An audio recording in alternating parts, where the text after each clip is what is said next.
Welcome one and all, this is Comic Book Central, where comic books come to life. I'm your host, Joe Stuber, wrapping up my adventure at the recent GalaxyCon Columbus. Hope you caught parts 1 and 2. A bunch of celebrity guests took some time to chat, and I got to welcome back quite a few friends of the show. Today, though, it is first timer time. Yeah, all my guests today are brand new to Comic Book Central. I got to meet up with them for the first time at GalaxyCon Columbus. That was a blast. Check out this guest list for today. From the MCU, he played the Red Skull in the last 2 Avengers films. He's the voice of Professor X in XMen 97. Ross Marquand will be here. Also joining me today is Jack Dylan Grazer, who played Freddy in the Shazam films. I'll talk about those superhero flicks with Jack. From Saturday Night Live and the Police Academy films, you're going to hear from the hilarious Tim Kazurinsky, and he played the nemesis of Seinfeld on Seinfeld. He's also the voice of the Penguin. None other than Newman is going to be here. The great Wayne Knight's going to drop by. Huge guest list to get today. So many talents to meet up with at GalaxyCon each and every year from every part of the pop culture sphere. And if you want to get in on the fun for this year's event, GalaxyCon Columbus will be taking place December 4th through the 6th, 2026. Or if you want to see if there's a GalaxyCon event near you, they've got comics, animation, horror. GalaxyCon.com is where you want to go for all the ticket information, all the guest list information. By the way, the guest list for Columbus is already taking shape, so make your plans, get your tickets, tell them Stuberman sent you. I hope to see you there. First up on the cavalcade of stars today is a talented actor you probably know from his time on The Walking Dead. In 2018, he took over the role as the Red Skull in Avengers, Infinity War, and Endgame. That's a role he continued along with several others that he played on Marvel's What If series, and you've also heard him as Professor X on XMen 97. Here is my chat with Ross Marquand. All right, welcome to Columbus, Ohio. Appreciate having you here. Thank you for having me. Yeah, well, look, it's Comic Book Central. You played comic book characters. I got to ask you, was there a comic book that you recall falling in love with when you were a kid, or a superhero that you recall falling in love with as a kid? Oh, yeah. I mean, X-Men was always my favorite. I started watching the animated series when I was about 9 or 10, and fell in love with Wolverine because who didn't?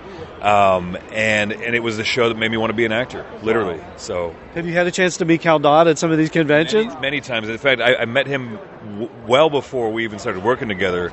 I met him about 4 or 5 years ago, and then I got cast in the show, I believe, in late 2021. And he's lovely. He's just been such a warm and an inviting cast member. All the original cast has too.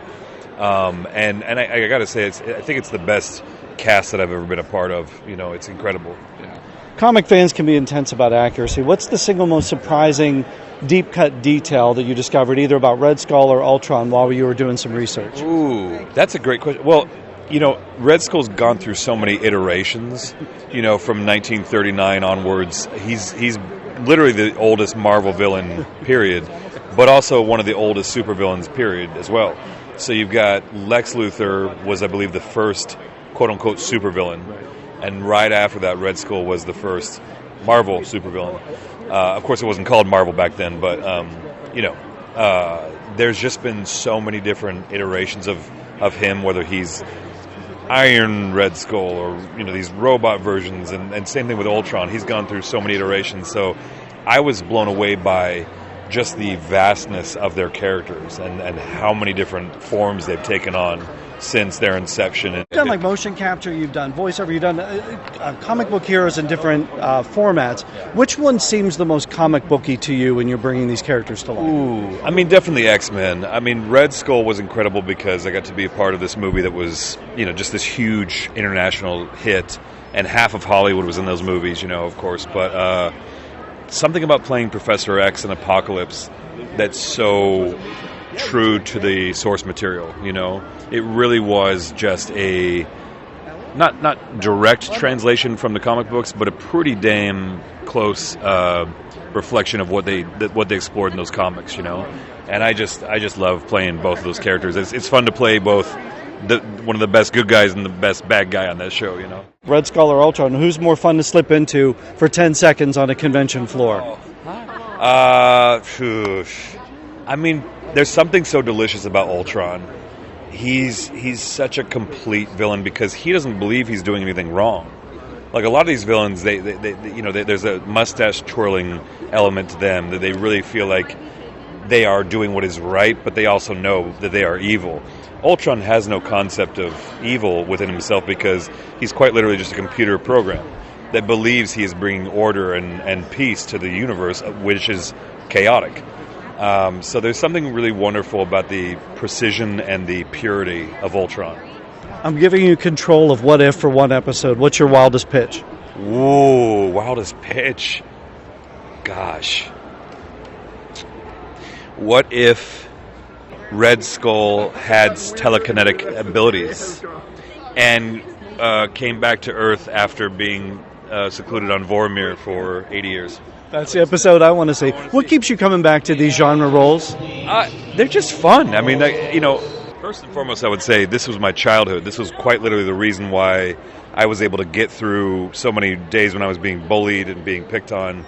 And it was the thing that made me want to be an artist, so that's why I keep coming back. It is kind of wild looking at all this work that most of it, if not all of it, is based on pre-existing comic book IP, Walking Dead, XMen, Avengers, Invincible, Pokemon, all of this stuff is basically built on some kind of comic book IP, but it's just fun. It's fun to be a part of. These characters are larger than life, but they are rooted in life as well. So I just love how grounded all of these roles have become over the years. They've kind of gone away from the more bombastic way of doing things in the 80s and the 70s, which was still, it had its time and a place, but I love that they're grounding these characters in real life so much more than they used to. Russ, enjoy the weekend, and thanks for joining me on Comic Book Central. Thanks for having me. Thank you. Yeah. Man, incredibly insightful answers there. That was a lot. That was a lot of information. You can tell Ross is not just a performer of these characters. He is definitely a fanboy. It was so great to catch up with him there. All right, from a Marvel hero to a DC hero in just one word. Shazam! Yeah, in the Shazam films, when Jack Dylan Grazer's character Freddie Freeman utters the word Shazam, he transforms into a superhero. The superhero is played by Adam Brody in the supersuit in the movies. I got to catch up with Jack at GalaxyCon about the initial approach to bringing the fast-talking Freddy to life. Freddy is such a lovable character, and there's the chaotic energy in both films he has. When you first got the role, did the character that you portrayed in the films, did he come out exactly the way you thought it would, right, when you first got the role? Or was it sort of organic over time? I think I honestly went into production with the same sentiment and the same momentum that I went into with the audition. I think I sort of kind of didn't really do much. I think I phoned a lot of it in. I think I was just doing funny and talking fast. But that's what became the character, really, in essence. So, were there things you took from the comic books? Did they give you a bunch to read? Were there trade paperbacks that you had? And what did you dig into? And what were you able to bring from those comics? Great question. So I read a lot of the first issue stuff, Captain Marvel stuff, and I tried throwing Easter eggs from those. I tried throwing Captain Nazi references around and stuff like that, and improvised a lot of stuff because I was super into it, and I was really into the DC comics before. And just trying to up my nerd game on the DC world. What was the most fun scene to film for you, and why? In the first Shazam? Either one. Whatever jumps out at you the most time that you... I mean, it could have been something behind the camera. It could have been an improvised scene. It could have been, I saw it in the theater and was like, blown away. Yeah. Okay, that scene, I think would be the scene when me and Zach, when Shazam and I are in the park in the snow and we find that person who's mugging that girl. And we go up to stop him, and I say that I'm his miniature manager. We improvised so much on that day, and also the scene where we go and get beer and stuff. So much improvising, and so much fun to do it with Zach. He was a really great sport about it. And the second one, I loved doing stuff with Rachel, and I loved doing stuff with Helen Mirren and Lucy Liu. Those are awesome. You can't beat that. No, yeah. My heroes. How much of the chemistry between you and Bill, the characters, obviously there's a ton of chemistry. How much of that was organic, and how much of it did you guys improvise? How much was scripted? Well, I mean, if we're improvising it only can be organic. We're not trying to force anything. So a lot of that we did improvise a ton. We improvised a ton, Zach and I, and I tried improvising with Asher, and I kept throwing him off and stuff, and that's a really fun thing to do, is like throw curveballs his way. Oh, your improv threw him off a little bit. Of course. Oh my God, I kind of never say my lines, so that's not necessarily true, but I do. But I do. That drives directors nuts. I know sometimes. Yeah. Is there something that surprised, because you're here with the fans coming up, is there something, a fan reaction you got or feedback that you got about Freddy that surprised you? I love meeting people with disabilities who said that they got to see a character in the spotlight with crutches and a strange bone disease, and they're like, I never thought that I would see that in a superhero movie. I'm like, well, that's really cool that I can represent that sort of thing for you and help you feel seen, and like, you know, it's cool to tell stories about those kind of people. That's one of the coolest things about playing Freddy. Do you think we'll see you as Freddy again? Is it possible? I mean, I would love that. I would love that so much. I would love there to be another Shazam installment. I'm not sure if it'll happen. Okay. But anyway, if you're up for it, though. I'm so up for it. What is next for you, and how can fans find out about where you're at? Well, I got some stuff on the horizon. I got some voiceover stuff that I just did. I got a movie coming out in March of 2026 called 4 Kids Walk Into a Bank, which is based off of a graphic novel. And that was really fun with Liam Neeson and a bunch of other great kids. And I did a movie called Ponderosa. It's an indie movie, and I did a movie called Ruby, another indie that I shot in New York City and upstate with my friend Jaden Martell, who was also in It with me. So you got a lot going on. So, Jack, thank you so much. Enjoy the rest of the weekend. Thanks for joining me on Comic Book Central. Thank you for having me. Man, a lot going on for Jack there. Hope we get more Shazam films with that cast. I really enjoyed both of them. I know the second one it gets a bad rap a little bit, but I thought it was fun. I love the character. I love the cast. I enjoyed both films. All right, shifting gears from superheroics to silliness. It is not often you get to run into a cast member from Saturday Night Live, but that's exactly what I did at GalaxyCon. And it is super rare that one of those cast members was born in my hometown. Yeah, I'm a Columbus, Ohio resident now, but I was born and raised in the small Pennsylvania town of Johnstown. Pretty much famous for the floods that happened there. Oh, and a couple of Hollywood flicks were filmed there, Slapshot with Paul Newman and All the Right Moves with Tom Cruise and Leah Thompson.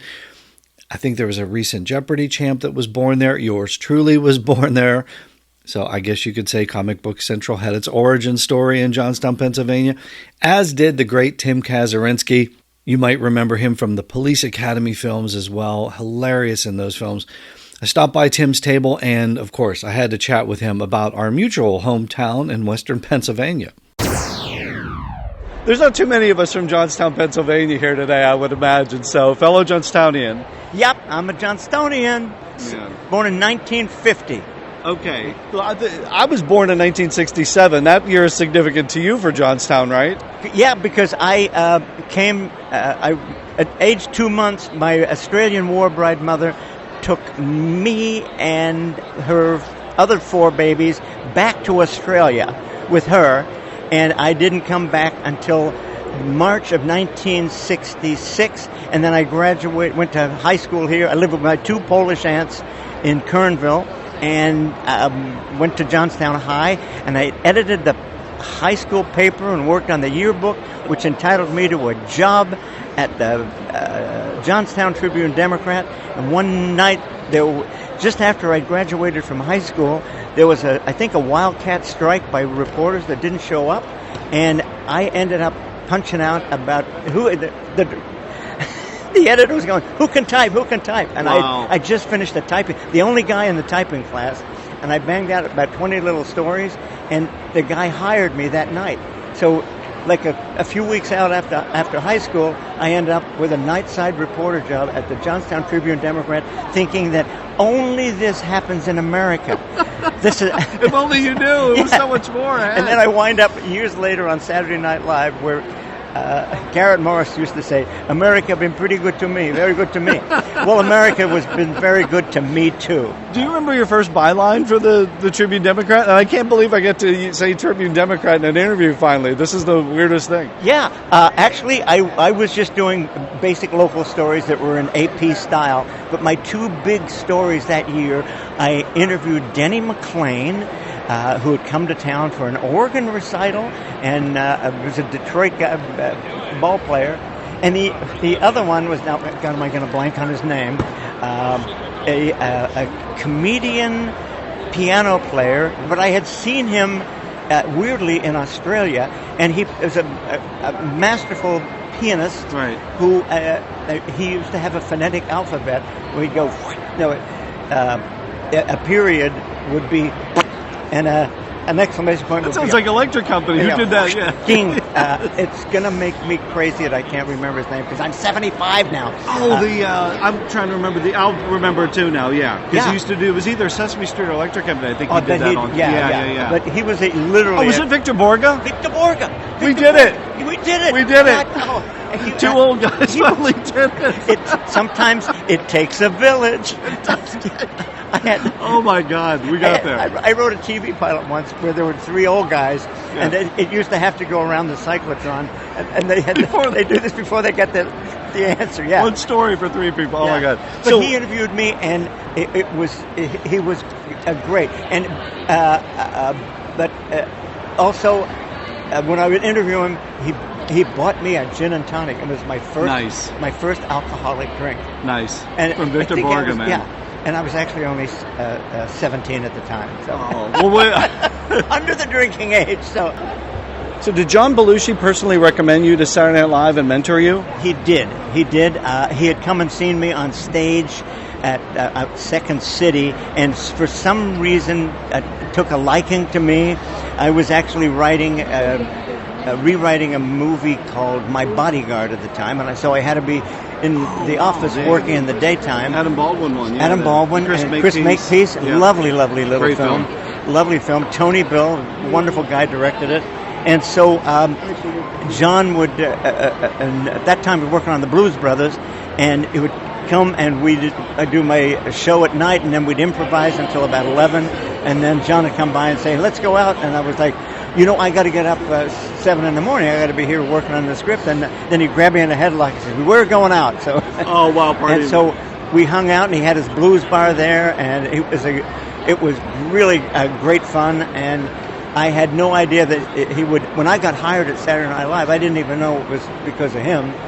And a few months later, the producer Dick Ebersol told me that John was the one who recommended me, and said that I would make a good den mother for any cast. So I don't know what the hell where he got that idea, but it's exactly what happened. So I owe that to him.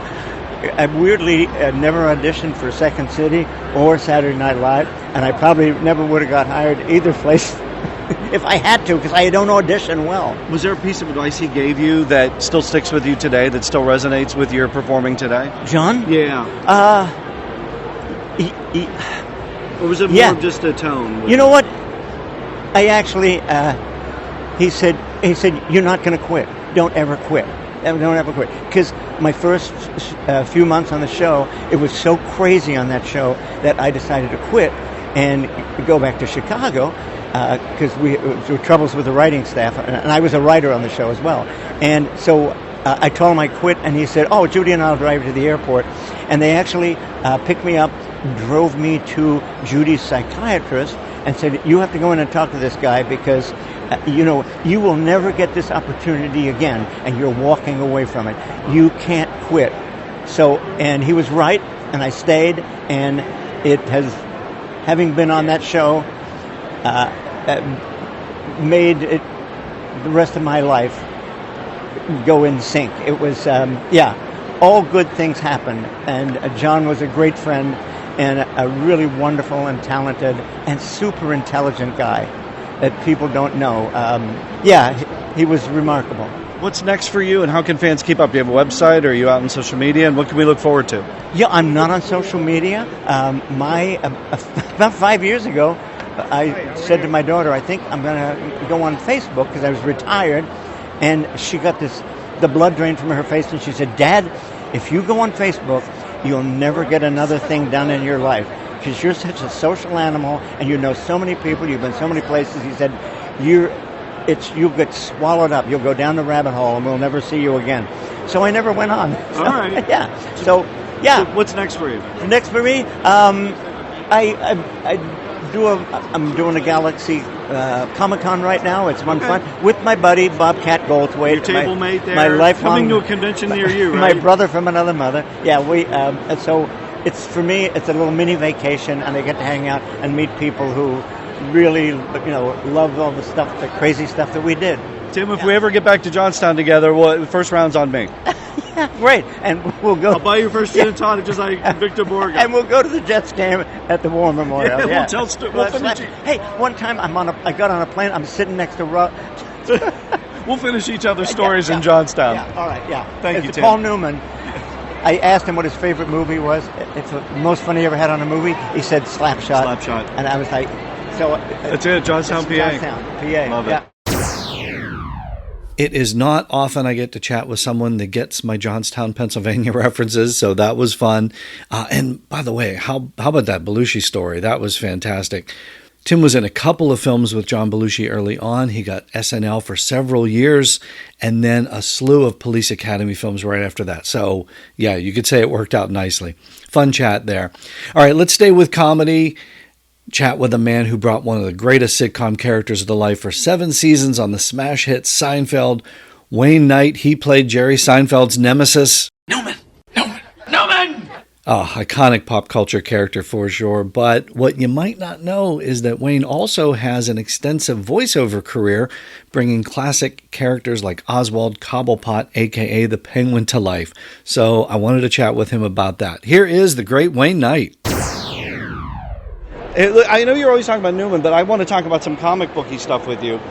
You played 2 very different kinds of villains, the Penguin and Harley Quinn, and I hope I get the name right. Is it Abegnazer in Justice League Unlimited? I didn't even remember. Well, I think sometimes you probably record these things years in advance, and all of a sudden something comes out. Was there something that surprised you, that somebody's like, I love you in this, and all of a sudden you're like, I didn't even remember doing that, dude? Well, but in general, I think that when you do voiceover, you do a great many of them. Yes. And the only way for it to be lucrative for you is to have them keep coming. And as an actor who's a live-action actor who gets permission to do voiceover, it's a different kind of thing. Okay. You don't have this panoply of things that you've done that you're known for, as much.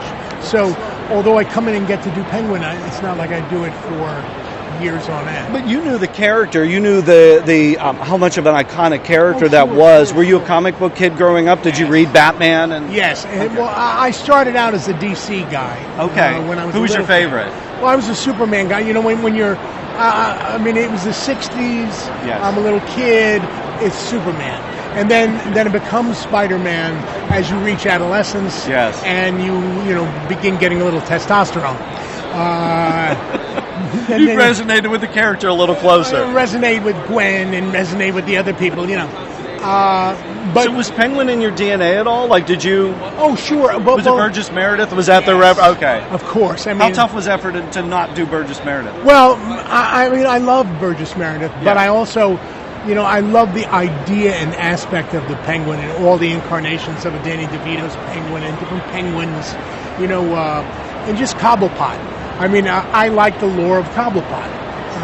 So playing Cobblepot is not necessarily playing the Penguin as you've seen him. You're playing Cobblepot. So, if Newman existed in the DC or Marvel universe, which hero would instantly consider him an arch nemesis? Interesting. Because, the question is how he would use the bag. And what's in the bag. The thing about Newman is he never delivers the mail. So there's a lot of stuff in the bag. He could pull out a howitzer out of that bag. There's no telling what's in there. What do you see is in the bag? I see a panoply of sandwiches. Okay. And perhaps a roast. What's coming up next for you? Do you got more voiceovers, more what type of acting, what projects, and how can fans follow you? Well, ironically, although I was in Space Jam, my wife is an editor in animation, and she edited all of the Kung Fu Panda movies, and right now is editing Steph Curry's movie, The Goat. Nice. And I'm playing a very fertile gerbil in that film. Perfect. When can we see that? And is there a website or social media? I think it's pretty much coming because Okay. the picture is just about completed. All right. So it'll be wrapped in January and probably come out either in the summer or the fall. Okay. And are you on social media? Me? Yeah. No. Nothing. We can't follow you anywhere. Just No. coming to a comic convention near you. Yeah, I'm not a big social media guy. That's fair. Wayne, thank you I'm so an old man. Aren't we all? Well, we need to find social media just for geriatrics where they can't figure out how to spell. I think it's called Facebook, so we can get out and yell at people. Wayne, thank you for joining me on Comic Book Central, and have an amazing rest of the weekend. I appreciate it. And we don't have to wait. The GOAT is in theaters right now. Go check it out. Fantastic cast in this one. Be sure to check it out, and be sure to listen for Wayne's gerbil named Frank.